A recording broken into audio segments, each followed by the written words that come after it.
छन छन छन बदले तोहरो मिजाज रजऊ, छन छन छन बदले तोहरो मिजाज रजऊ, नारेबाज रजऊ धोखेबाज रजऊ।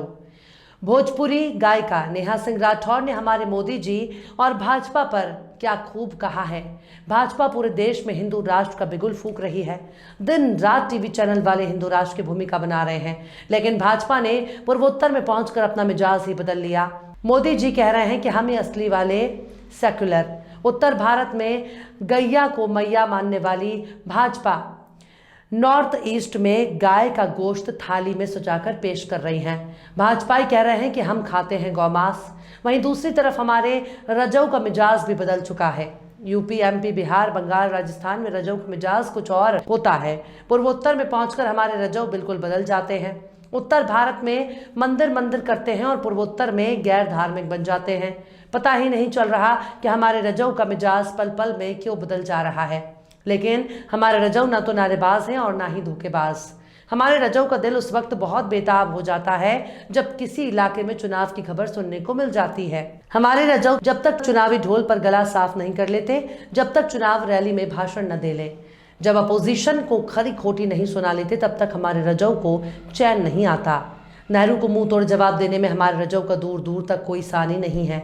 अब नागालैंड और मेघालय के चुनाव में हमारे रजऊ ने कहा कि कुछ लोग मुझे मारना चाहते हैं, मतलब कुछ लोग हमारे रजऊ की हत्या करना चाहते हैं। हमारे रजऊ जोर जोर से कह रहे हैं कि कुछ लोग मेरी हत्या करना चाहते हैं। कुछ लोग कह रहे हैं कि मोदी तेरी कब्र खुदेगी। पर सवाल है कि अगर लाखों करोड़ों की सुरक्षा के बाद भी रजऊ को जान का खतरा है, तब ये चुनावी मुद्दा नहीं बल्कि राष्ट्रीय सुरक्षा का मामला बनता है। चुनाव आते ही हमारे रजऊ की जान पर खतरा मंडराने लगा।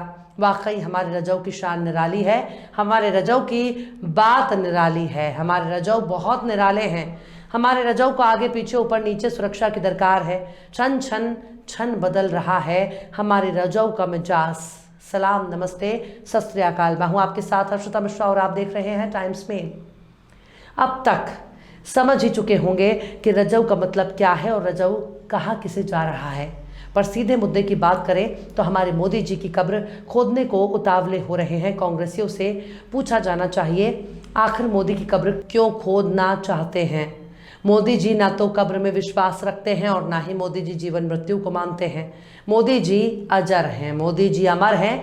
कांग्रेस को पता है कि किसका ताल्लुक कब्र से होता है, इसलिए कांग्रेस बीच बीच में शगुफा छोड़ देती है ताकि मोदी जी के लिए कब्र की बात करके पूरे देश को समझा दिया जाए कि मोदी जी का दुश्मन केवल एक ही है और वो कब्र वाले हैं।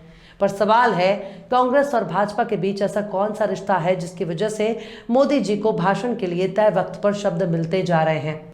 हम तो कहते हैं कि कांग्रेस को भाजपा में विलय हो जाना चाहिए ताकि मोदी जी को विश्व गुरु बनाने में कोई दिक्कत ही ना हो। पर हमारे रजऊ भी कहाँ मानने वाले हैं। शुक्रवार को नागालैंड और मेघालय में 3 चुनावी सभाओं में हमारे रजऊ यानी हमारे मोदी जी ने अपनी सर्वश्रेष्ठ कला का प्रदर्शन किया। दरअसल वोट मांगना भी एक कला है और ये कला हर किसी के पास नहीं होती। मेघालय के शिलांग में हमारे मोदी जी ने कहा कि जिन लोगों को देश नकार चुका है, जो निराशा के गर्त में डूब चुके हैं, वो आजकल माला जपते हैं और कह रहे हैं कि मोदी तेरी कब्र खुदेगी। लेकिन देश कह रहा है, देश का कोना कोना कह रहा है कि मोदी तेरा कमल खिलेगा। मतलब क्या परफेक्ट टाइमिंग है कांग्रेस वालों की। एक तरफ मोदी जी रैली में शिरकत करने की तैयारी कर रहे हैं, उससे ठीक पहले ही कांग्रेस ने हमारे रजऊ को नॉर्थ ईस्ट का चैंपियन बनाने के लिए हमारे रजऊ का कब्र खोद दिया और समझा दिया कि मोदी जी आपको बेरोजगारी, महंगाई, भ्रष्टाचार, गरीबी, यारी पर बोलने की कोई ज़रूरत नहीं है। मुद्दा हमसे ले लीजिए, भाषण हमसे खरीद लीजिए, मोदी तेरी कब्र खुदेगी। लेकिन ज़रा रुकिए, हमारे मोदी जी का चुनावी भाषण हो वो भी बिना रोड शो, ऐसा हो ही नहीं सकता। मोदी जी ने कहा कि आज जिस प्रकार से शानदार और जानदार रोड शो आपने किया है, आपका ये प्यार, आपका ये आशीर्वाद, मैं आपके इस कर्ज को ज़रूर चुकाऊंगा। आपके इस प्यार और आशीर्वाद का कर्ज मैं मेघालय का विकास करके चुकाऊंगा। आपके कल्याण के काम को गति देकर चुकाऊंगा। आपके इस प्यार को मैं बेकार नहीं जाने दूंगा। वल्लाह। ऐसा जानदार और शानदार भाषण सुनकर दिल बाग बाग हो गया। लेकिन मोदी जी बार बार कर्ज कर्ज क्यों चिल्ला रहे हैं। उनको बोलना चाहिए, बस एक बार चुनाव जितवा दो, फिर हम तुम्हारे सिर पर अपने जिगरी यार को बैठा देंगे और वो तुम्हारा ठीक वैसे ही विकास करेगा जैसे उसने LIC का कर दिया, जैसे उसने SBI का कर दिया, जैसे उसने सरकारी संस्थानों का कर दिया। हालांकि तुरा में रैली को संबोधित करते हुए कहा कि विपक्ष के लोग हताशा में बयानबाजी कर रहे हैं। विपक्षी दल मोदी की मौत का इंतजार कर रहे हैं। ये लोग कह रहे हैं कि कब्र खुदेगी, लेकिन जनता जवाब दे रही है, कमल खिलेगा। मैं आप सभी को बताना चाहता हूं कि मेघालय में बीजेपी सरकार यानी घोटालों और करप्शन से मुक्ति। मेघालय में बीजेपी की सरकार यानी गरीबों को पक्का घर, बिजली और पानी देने वाली सरकार। मेघालय में बीजेपी सरकार यानी यहाँ की महिलाओं, बहनों और बेटियों की दिक्कत कम करने वाली सरकार। मेघालय में बीजेपी सरकार यानी कनेक्टिविटी बढ़ाने वाली सरकार। पीएम ने यहाँ तक कहा कि भाजपा हमेशा से जनजातीय विकास के लिए समर्पित रही है। कांग्रेस की सरकारें आदिवासियों के लिए जितना बजट रखती थी उससे 5 गुना ज्यादा बजट हमने दिया है। बीजेपी जाति धर्म से ऊपर उठकर लोगों के लिए काम करती है।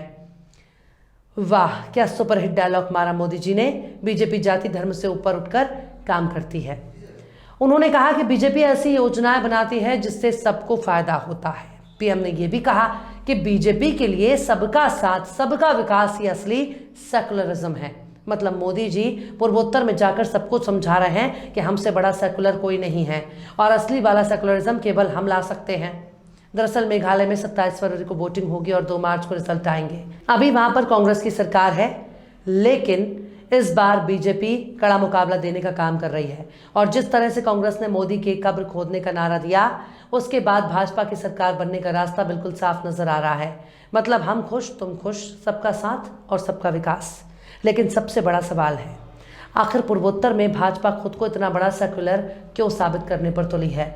मेघालय में बीजेपी के चीफ अर्नेस्ट मावरी ने हाल ही में कहा है कि वे बीफ खाते हैं और इससे उनकी पार्टी को कोई दिक्कत नहीं है।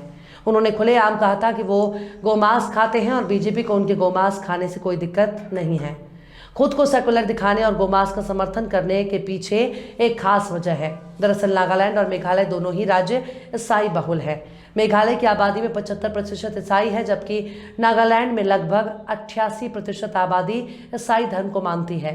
इसलिए बाकी जगहों पर भाजपा के नेता कम्युनल हैं और नॉर्थ ईस्ट में सेकुलर। बाकी राज्यों में गाय उनके लिए माता है और नॉर्थ ईस्ट में प्लेट भर के खाता है। भले ही भाजपा और कांग्रेस एक दूसरे के खिलाफ नजर आ रहे हों, लेकिन थाली बता रही है कि दोनों का पेट एक ही है।